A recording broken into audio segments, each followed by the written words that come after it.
कहानी की शुरुआत होती है एक आदमी से जो एक खतरनाक कातिल है।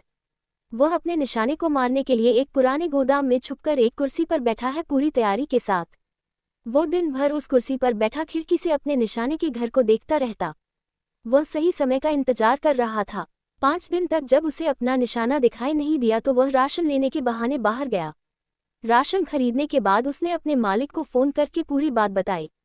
मालिक ने कहा कि काम जल्दी खत्म करो और अपना पैसा ले लो। ये सुनकर उसने वादा किया कि मैं काम जल्द से जल्द ही करूंगा। थोड़ी देर बाद उसने कुछ आवाज़ सुनी और देखा कि उसका टारगेट एक नाचने वाली औरत को अपने साथ ले आया था। कातिल ने सोचा कि जैसे ही उसका टारगेट सोफे पर बैठेगा वो गोली चला देगा। पर जैसे ही उसने गोली चलाई, नाचने वाली वो औरत अचानक से टारगेट के सामने आ गई और गोली उसे लग गई। उसने फिर से गोली चलाने की कोशिश की लेकिन पहरेदारों ने खिड़की बंद कर दी थी और उसका निशाना चूक गया था। अपना यह मिशन फेल होता देख उसने तुरंत बंदूक को बोरी में रखा, पूरी जगह की साफ सफाई की और भाग गया। फिर अपने एक इलेक्ट्रिक स्कूटर पर बैठकर वह वहां से निकल गया। कुछ दूर जाकर उसने वह इलेक्ट्रिक स्कूटर भी छोड़ दिया और अब पैदल चलने लगा। चलते चलते उसने अपना हेलमेट भी नदी में फेंक दिया और जल्दी से एक राशन की दुकान के बाथरूम में गया। वहां उसने अपना चेहरा साफ किया, दाढ़ी काटी, कपड़े बदले और फिर पूरे बाथरूम को साफ कर दिया ताकि कोई निशान न रहे। फिर उसने गाड़ी बुलाई और सीधा एयरपोर्ट चला गया। एयरपोर्ट पर पहुंचकर उसने बंदूक को कचरे के डब्बे में डाल दिया और हवाई जहाज की टिकट लेने के लिए लाइन में लग गया और एक नकली पहचान फेलिक्स अंग के नाम से वीजा लिया। जहाज में उसने एक अजीब आदमी को देखा तो फिर जहाज से उतरते ही उसने एक और टिकट ली, लेकिन इस बार नए नाम से। फिर उसने देखा कि वह आदमी भी वहीं वेट कर रहा है, तो उसने आगे का सफ़र अगले दिन के लिए टाल दिया। उसने एक होटल में कमरा लिया और दरवाजे पर जाल लगा दिया और खुद चाकू लेकर एकदम चौकन्ना बैठ गया। लेकिन रात भर कुछ भी नहीं हुआ, कोई नहीं आया। अगले दिन वह प्लेन में चढ़कर अपने देश डोमिनिकन रिपब्लिक वापस गया। अपने घर पहुंचने पर उसने गेट के पास एक आदमी के जूते के निशान और जली हुई सिगरेट देखी। उसका शक पक्का हो गया कि यहाँ कोई तो जरूर है। उसने तुरंत बंदूक उठाए और घर की तरफ दौड़ा। घर के अंदर उसने खून के दाग देखे और समझ गया कि कोई तो घर में घुसा हुआ है। उसने अपनी गर्लफ्रेंड को फ़ोन किया। जब उसने फ़ोन उठाया तो वह अस्पताल में दौड़ता हुआ गया। वहां उसकी गर्लफ्रेंड उसे बेहोश कोमा में मिली और उसका भाई उसके साथ था। भाई ने बताया कि एक आदमी और एक औरत उनके घर में घुस आए थे। उनका असली टारगेट तो तुम थे। बचकर जब वह वहां से भागी और छुप गई तो उसने देखा कि वह दोनों कातिल एक हरे रंग की छत वाली टैक्सी में निकल गए। इस पूरी घटना को समझने के बाद कातिल ने फैसला किया कि वह रात भर अपनी गर्लफ्रेंड की देखरेख करेगा। थोड़ी देर बाद लड़की बेहोशी से जाग गई और उसे सब कुछ बताया। उसने बताया कि वह दोनों कातिल मुझे पकड़कर टॉर्चर कर रहे थे, तुम्हारे बारे में जानकारी निकलवाना चाहते थे। मैंने भी दर्द सह लिया लेकिन कुछ बताया नहीं। अपने प्यार को इस हालत में देखकर उसका दिल भर आया और उसने फैसला किया कि वो बदला तो लेकर रहेगा। अगले दिन वह शहर में गाड़ी चलाकर उस टैक्सी को ढूंढने लगा। पूरे दिन की तलाश के बाद भी जब वह टैक्सी नहीं मिली तो उसने एक और नया तरीका निकाला। उसी रात वो टैक्सी कंपनी के ऑफिस में गया और मैनेजर को बंदी बना लिया। फिर वो उनके कंप्यूटर में लॉग इन करके उस टैक्सी ड्राइवर का पता लगाने लगा।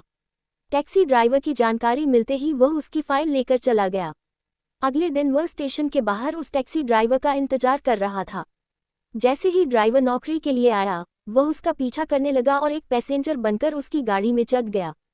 जब ड्राइवर ने पीछे मुड़कर कुछ पूछना चाहा तो उसने कातिल के हाथ में बंदूक देखी और डर गया। उसने बंदूक टिकाकर पूछा कि उन 2 पैसेंजर्स को उस घर से कहां पर छोड़ा। ड्राइवर को अपनी जान बचानी थी तो उसने बढ़िया दिमाग लगाया और अच्छे से याद करके सब कुछ बता दिया। उसने बताया कि मैंने उन दोनों को एक प्राइवेट एयरपोर्ट से पिक करके एक घर तक छोड़ा था।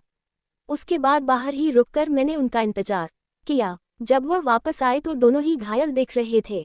उसने उन्हें फिर से उसी प्राइवेट एयरपोर्ट पर छोड़ दिया जहां से उन्हें लेकर आया था और उसे पूरे पैसे मिल गए। थोड़ा याद करते हुए ड्राइवर ने ये भी बताया कि जब दोनों घर से बाहर आए थे तो आदमी की टांग बहुत बुरी तरह से घायल थी। इसके बाद कातिल ने कहा कि मुझे एक सुनसान जगह पर ले चलो। ड्राइवर ने कहा कि आपको जो भी पूछना है मैं बताने को तैयार हूँ, मुझे मारना मत। लेकिन अचानक कातिल ने उसे मार दिया और वहां से निकल गया। इसके बाद कातिल ने अपनी एक और नई पहचान बनाई जिसकी मदद से वह हवाई जहाज की टिकट लेकर न्यू ऑर्लिन्स चला गया। न्यू ऑर्लिन्स पहुंचकर उसने एक बस किराए पर ली।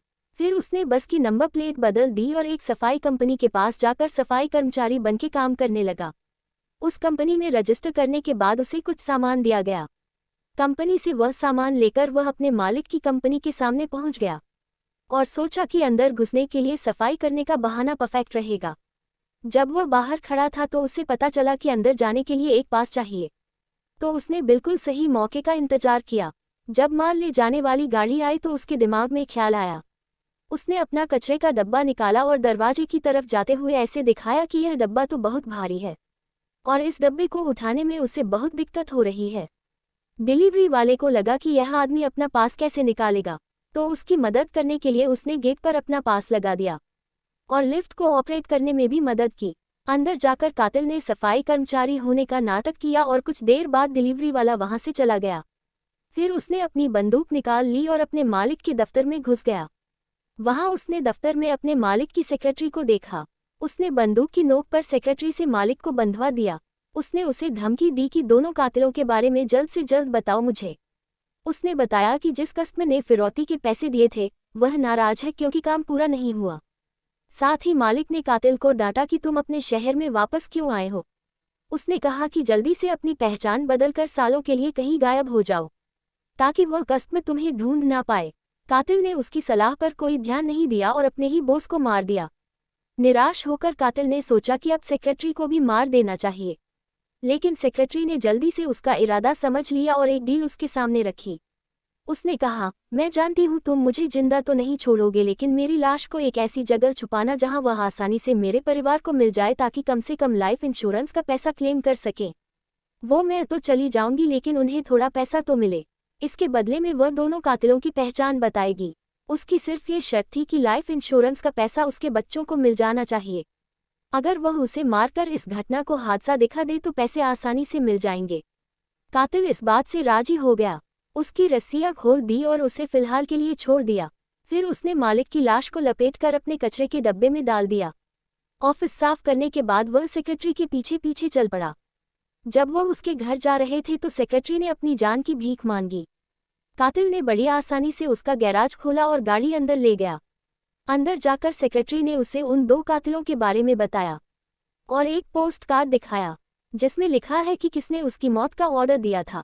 जरूरी जानकारी मिलने के बाद उसने औरत की गर्दन तोड़ दी और सीढ़ियों से नीचे धक्का दे दिया ताकि लोगों को लगे कि उसकी मौत एक एक्सीडेंट है और उसके बच्चों को इंश्योरेंस के पैसे मिल जाएं। इसके बाद वह स्टोरेज यूनिट में गया और अपने बॉस की लाश जला दी। फिर उसने एक ब्रिज पर जाकर बची खुची राख को हवा में उड़ा दिया। किसी को उस पर बिल्कुल भी शक नहीं हुआ। उस रात उसने बस को अच्छी तरह से साफ किया।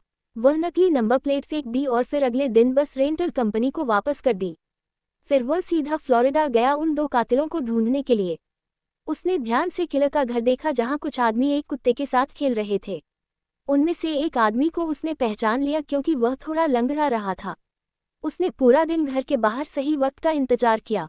शाम को उसने देखा कि वह लोग कसीनो जा रहे हैं, तो वह उनके पीछे गया और उन्हें देखता रहा। फिर वह रात में वापस किले के घर आया। इस वक्त कातिल अकेला घर पर आया। जैसे ही वह अंदर गया कुत्ता अचानक उसे देखकर भौंकने लगा। उसने कुत्ते को कुछ खाने को दिया जिसके अंदर नशीली दवाई थी ताकि कुत्ता सो जाए। कुत्ते के सोने के बाद वह घर के अंदर घुस गया और अचानक से किले ने उस पर हमला कर दिया। उस किले ने भी पहले से अंदाजा लगा लिया था कि वह बदला लेने जरूर आएगा। दोनों में जबरदस्त लड़ाई हुई। दोनों एक के बाद एक दूसरे पर वार करते जा रहे थे और आखिर में कातिल ने अपना बदला ले लिया। उसने एक पेट्रोल बम जलाकर घर की तरफ फेंक दिया जिससे पूरे घर में आग लग गई और बहुत बड़ा धमाका हुआ। इसके बाद वह टेरेसा नाम की उस औरत के पीछे गया जो उस आदमी की साथी थी। जल्द ही वह एक झूठी पहचान के साथ फ्लाइट पकड़कर न्यूयॉर्क पहुंच गया। वहां जाते ही उसने एक गाड़ी रेंट की और टेरेसा के घर तक गया। उसने पूरा दिन बाहर इंतजार किया सही वक्त के लिए। रात को उसने देखा कि टेरेसा घर से निकली और एक महंगे रेस्टोरेंट में गई। उसके साथ एक आदमी भी था। जैसे ही वह आदमी वहां से गया कातिल अंदर घुस गया। टेरेसा ने उसे पहचान लिया और समझ गई कि वह उसे मारने आया है। उसने एक बहुत महंगी ड्रिंक ऑर्डर की और पूछा कि क्या तुमने अपने बॉस को मार दिया। कातिल ने सिर्फ हाँ में सर हिला दिया। उस औरत ने ड्रिंक ली और कहने लगी कि मैंने सब कुछ क्लाइंट के कहने पर किया है। उसने कहा कि मैं तो टॉर्चर के खिलाफ थी। ये सब सुनने के बाद भी कातिल ने कहा कि मैं तुम्हें छोड़ूंगा तो नहीं। इसके बाद टेरेसा उसके साथ चल दी एक सुनसान पार्क की तरफ ताकि यहाँ फैसला किया जा सके कि उनमें से कौन जिंदा रहेगा। सीढ़ियां उतरते हुए वह गिर गई और अपना हाथ उसकी तरफ मदद के लिए बढ़ाया, लेकिन कातिल ने उसका हाथ नहीं पकड़ा। उसने सीधा उस पर गोली चला दी। उसका शरीर सीधा सीढ़ियों से नीचे गिर गया। टेरेसा कभी भी उसके ऊपर हमला कर सकती थी। उसने अपने हाथ में एक छुरी छुपा रखी थी। खैर, कातिल ने तुरंत पाक छोड़कर शिकागो की फ्लाइट पकड़ी, ताकि अब वह उस क्लाइंट को मार सके जिसने ये सब करने का ऑर्डर दिया था।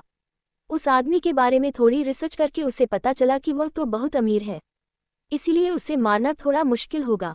इसीलिए वह उस आदमी के घर के बाहर इंतजार करने लगा, उसकी हरकतों पर नजर रखने के लिए।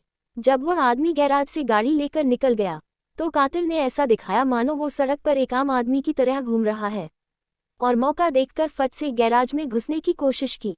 लेकिन तभी उसने देखा कि घर का दरवाजा तो बंद है, तो उसने ताले की फोटो ले ली और तुरंत इस बात पर रिसर्च करने लगा कि इस ताले को कैसे खोला जाए। फिर वह बैंक गया और अपने सारे पैसे एक दूसरे देश के अकाउंट में जेफरसन नाम के एक आदमी को ट्रांसफर कर दिए। इसके बाद वह एक लोकल डीलर से बंदूक खरीदने गया। जब उसका क्लोनिंग डिवाइस आ गया तो उसने उसी फ्लोर पर एक जिम का सेशन बुक किया जहां पर क्लाइंट रहता था। एक सफाई करने वाले से वकर पास चुराकर उसने कॉपी बना ली। वह अपने फर्जी की कार की मदद से बिल्डिंग के अंदर घुस गया और जल्द ही क्लाइंट के कमरे तक जा पहुंचा। क्लाइंट ने उसे पहचाना नहीं और कहने लगा कि तुम कौन हो, यहाँ कैसे घुस आए। कातिल को लगा कि यह बस अनजान बनने की कोशिश कर रहा है, तो कातिल ने सेक्रेटरी का दिया हुआ वो पोस्ट कार्ड दिखा दिया जिस पर सुपारी देने वाले का नाम लिखा था। पोस्ट कार्ड देखकर क्लाइंट को अचानक याद आया कि यह तो वही आदमी है जो पहले टारगेट को मारने में नाकाम हो गया था। जैसे ही उसे याद आया, उसने कहा कि मेरा इस सब से कोई लेना देना नहीं है। उसने कहा कि जब तुम्हारा मिशन फेल हो गया था तो मैंने मान लिया कि चलो भाई, इंसान से गलती हो जाती है, लेकिन तुम्हारा जो बॉस है उसने कहा नहीं सर, ये कातिल की गलती है, सजा मिलनी चाहिए। मतलब इस सब के पीछे बॉस का ही हाथ था, क्योंकि असल अगर वह जिंदा रहेगा तो हो सकता है पुलिस उसे ढूंढ ले और फिर बॉस भी पकड़ा जाए। अब कातिल को उसकी बात पर भरोसा हो गया, लेकिन जाने से पहले उसने क्लाइंट को चेतावनी दी कि उसकी पहचान किसी को न बताए। फिर कातिल वापस डोमिनिकन रिपब्लिक गया और उसने ये बुराई का रास्ता छोड़ दिया और अब एक आम इंसान की तरह जीने लगा। वीडियो पसंद आई तो लाइक कर देना, चैनल को सब्सक्राइब कर लेना। मिलते हैं अगली वीडियो में।